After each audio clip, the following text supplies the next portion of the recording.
En það komið að aðalgestur mínu hér í kvöld og hann landsþekktur prestur á Velvið í þessum síðasta þætti einmitt fyrir jól þegar við ættum öll að vera svo ofboðslega góð, það ekki? Bjóðum velkomin séra Pálma Matthíasson.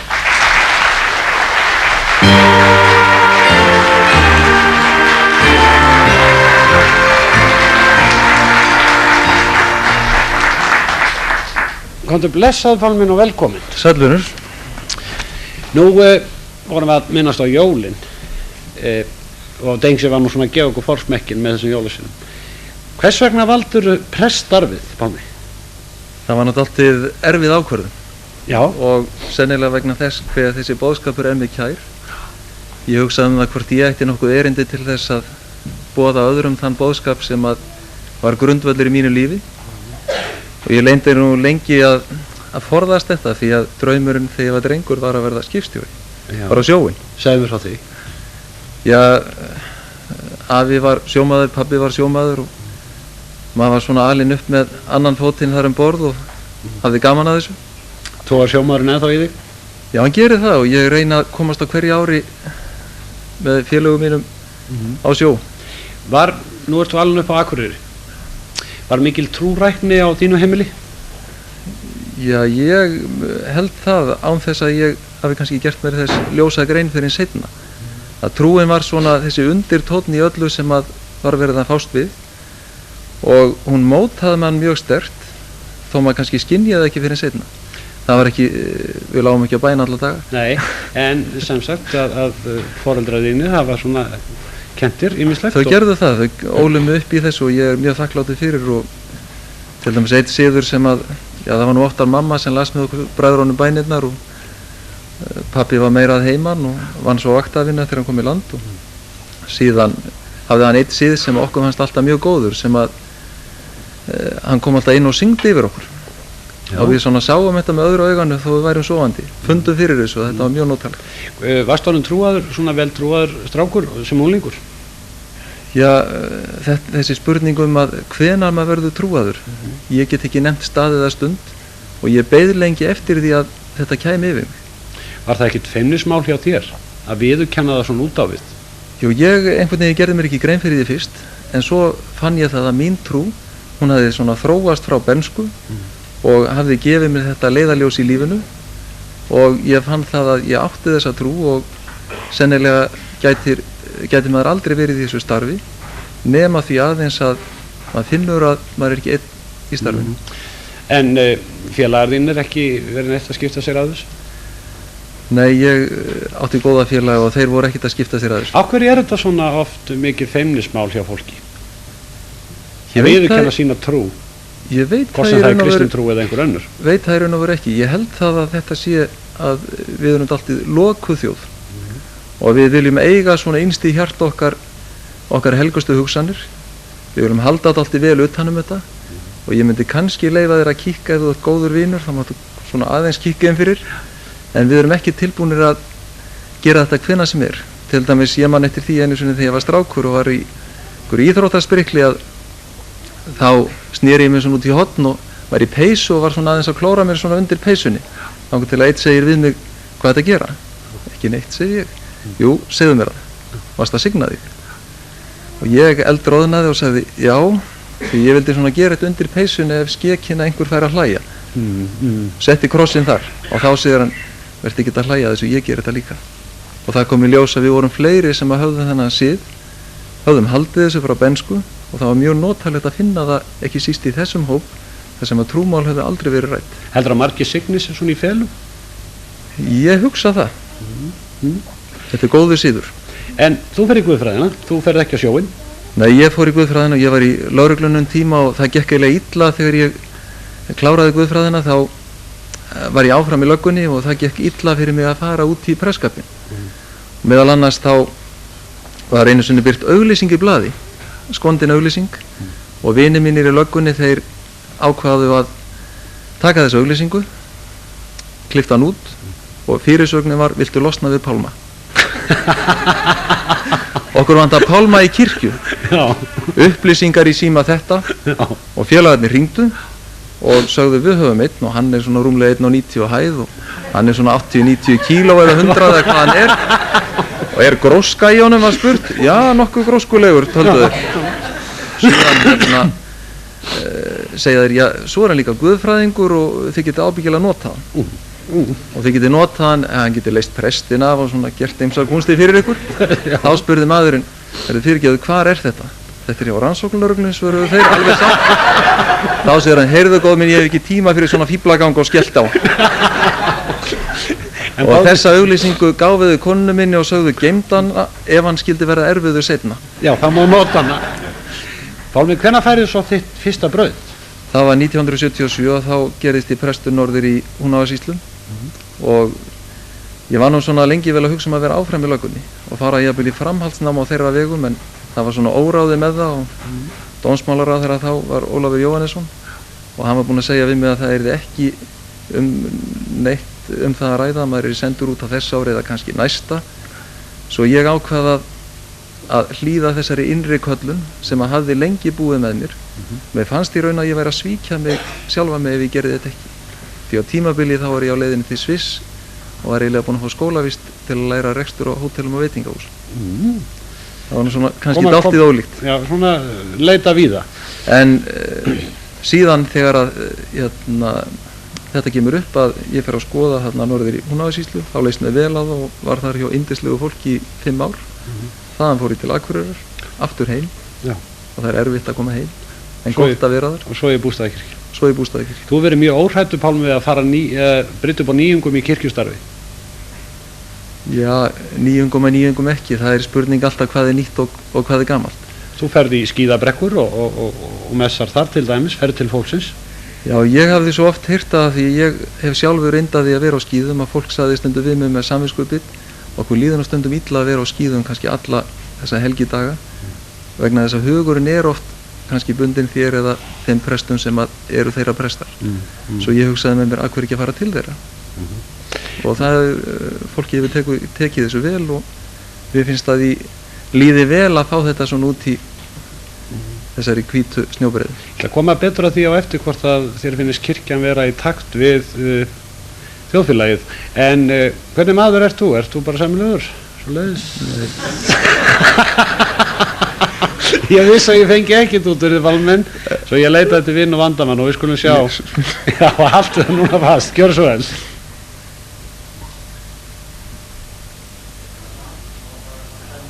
Það er gott með það að þeir kom ekki neitt sko. Já, það kemur ekkert. En það er nú allt. Við höldum bara áfram og þetta hlýtur að koma svona á eftir. Já. En er kirkjan í takt við þjóðfélagið? Kirkjan vill náttúrulega vera í takt við þjóðfélagið en því miður held ég henni takist það ekki alltaf nógu vel.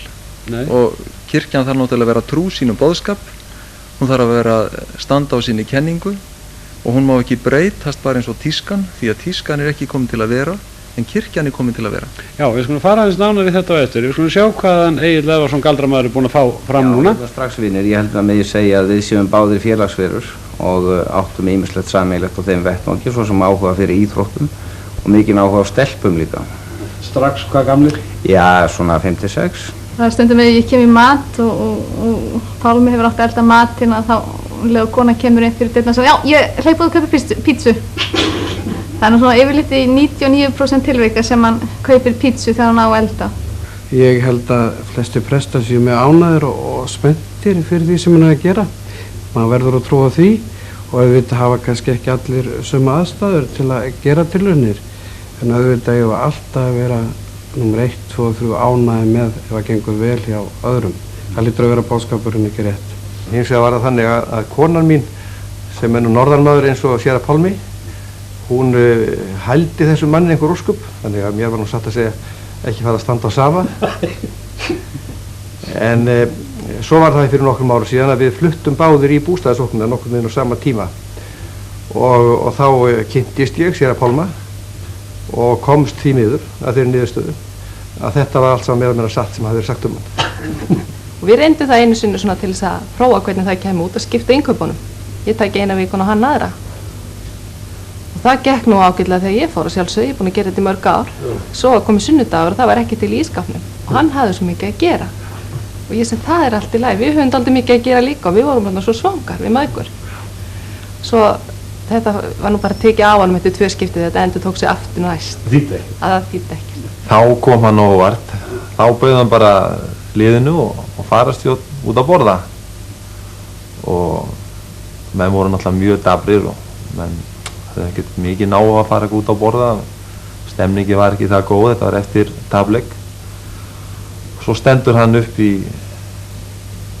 miðri veislu og menn svona búast við einhverju messu en hann á frá, þá fór hann að segja brandara og var í því í korter. En við lékum auðvitað saman á skólaskemmtunum og öðru slíku og Pálmi var snemma mjög stór og ég lágvaxinn eins og enn en ég hef nú sjálfsagt haft eitthvað svona virðulegra yfirbragð þannig að oftast lék hann son minn. Já, hann mjög léttur. Ég man aldrei eftir Pálma í vondu skapi, ekki einu sinni þegar hann dauðþreyttur og hann mjög bóngóður því að ef maður biður hann eitthvað þá getur hann yfirleitt ekki gert það vegna þess að hann svo upptekinn en hann hringir 10 sinnum til að spyrja hvort maður hefur útfæð einhvern annan til þess að gera það. Hann hefur nú lag á því að heilsa upp á mig eða leggja krók á leið sína til að spjalla við mig þegar hans lið í fótboltanum hafa unnið og mitt lið tapað. Og hann líka myndur á þegar hann ætlar að fara að nota eitthvað sérstakann tón í predikunum og þá það afskaplega illa síðan og hann fær að heyra þegar hann kemur heim. En utan vallar og svona fyrir leiki þóttist hann þá ekki hafa vita handbolta mikið? Jú, eins og margir. Jú, hann hefur sitt álita handbolta.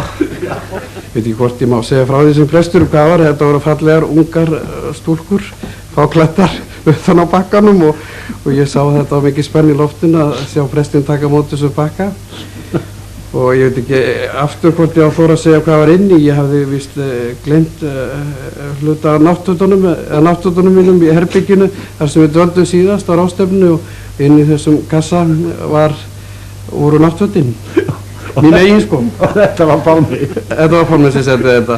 Hvað finnst þér heldur að skipta mestu máli í lífinu? Dóttir hans og kona hans. Og heldur vel utan að hann pakka? Já. Þú voru þetta önnumkvæmi maður, heldur hann tæki á mikið að sér, sé ekki, og mikill jámaður? Ég skal segja það að ég þyrfti að ég fá einhvern mann til að gera eitthvað fyrir mig, þá myndi ég fara til þess sem ég veit að mjög önnumkvæmin, því að önnumkvæmni menn þeir koma hlutunum í verk. Hinir sem hafa ekkert að gera, það er vegna þess að þeir alltaf uppteknir því að gera ekki neitt. Væri hann ekki prestur í dag? Í hvaða hlutverki sæði hann fyrir þér? Ég sæði fyrir mér bara í einhverju álíka hlutverki, það sem stæði einn og gæti látið hlusta á sig og helst ekki að mótmæla sér í sömu andrani. Það hefur hann gott tækifæri til að gera í stólnum. Getur þú séð hann fyrir þér sem lækni eða alþingismann? Ég sé hann fyrir mér í einhverju starfi sem með mikla hreyfingu. Ekki neinu vanabundnu frá 9 til 5. Það gæti hann ekki? Hann gæti það ekki. Nei. Alls ekki. Hvað fannst þér þetta? Já, þetta er náttúrulega minn svona lífs- og sálarspegill sem að þarna sést og... Já. Sáttur við þetta? Já, ég er ekkert ósáttur við þetta. Fékk hérna 2 vísur á hann, Pálmi. Önnur svona, Pálmi teigar lífsins loft og ljúfa ræðu þylur, þess á milli er hann oft eins og hvirfil bylur. Hann vil ég segja satt, sólar megin gengur, presturinn hann Pálmi Matt er prýðiskoðu drengur. Hefum ekki klappað fyrir, veist hvað hann er?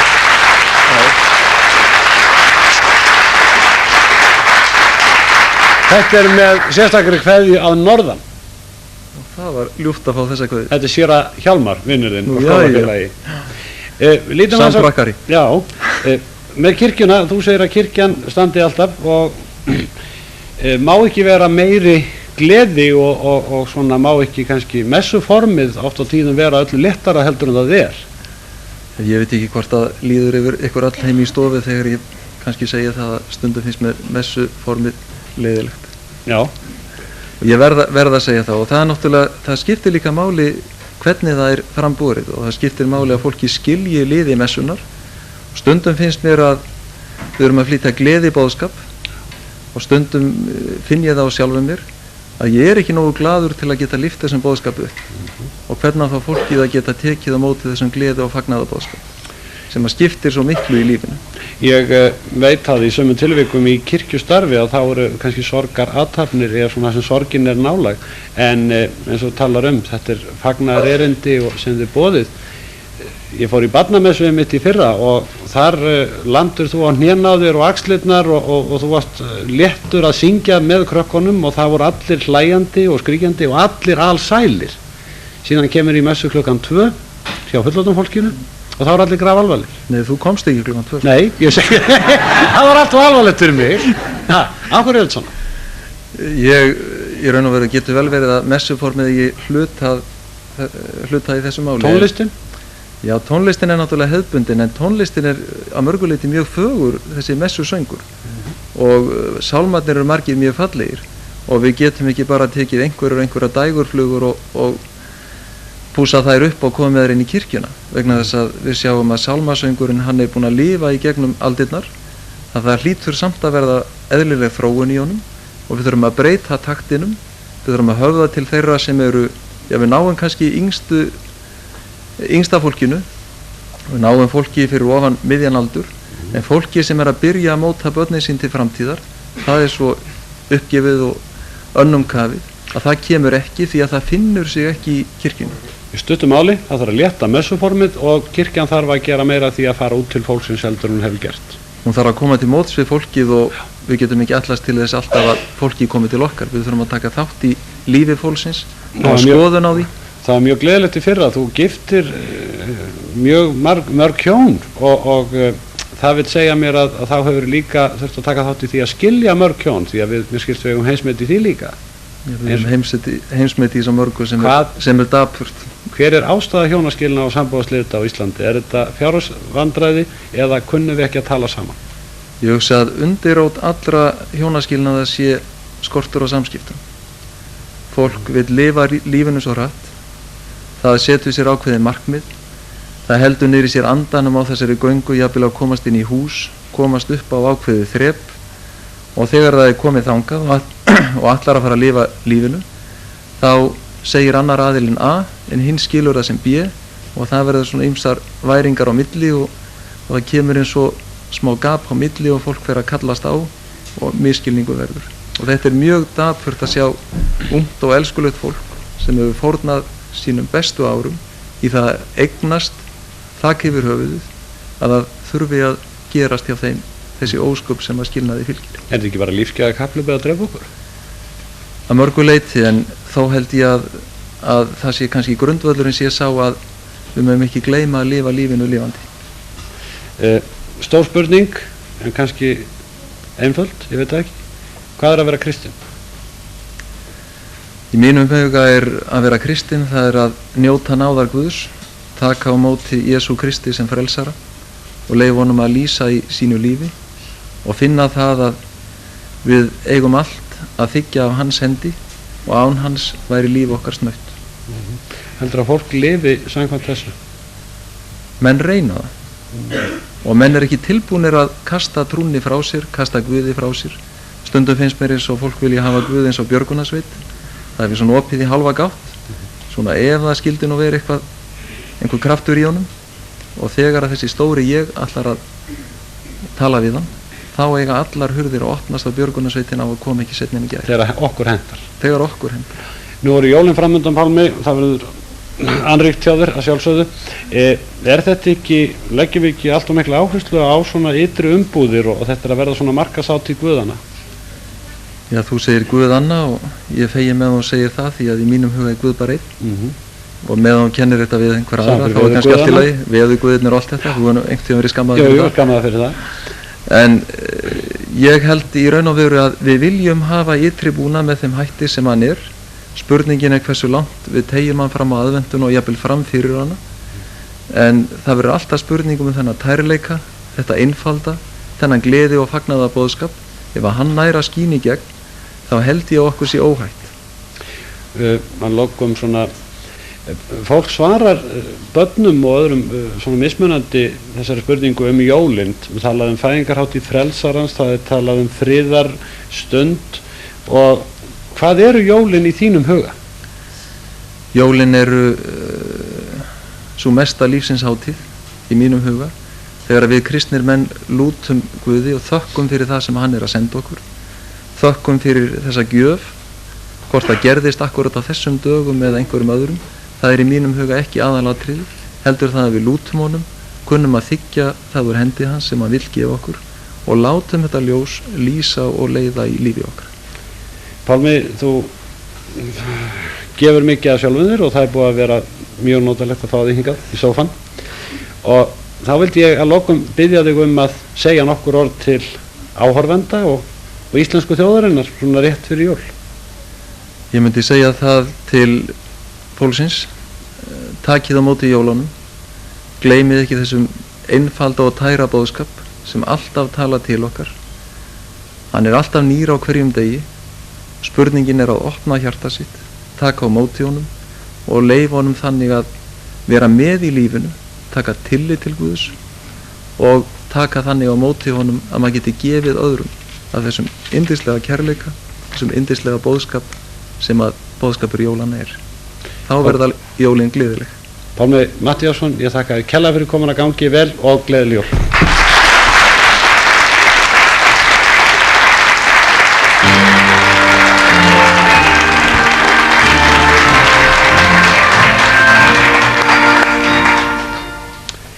Þetta var séra Pálmi Matthíasson sem las okkur örlítinn jólapistil svona að lokum, vel við hæfi, og svona andstaðan við Ragnar Reykjá sem var hjá okkur í síðasta þætti.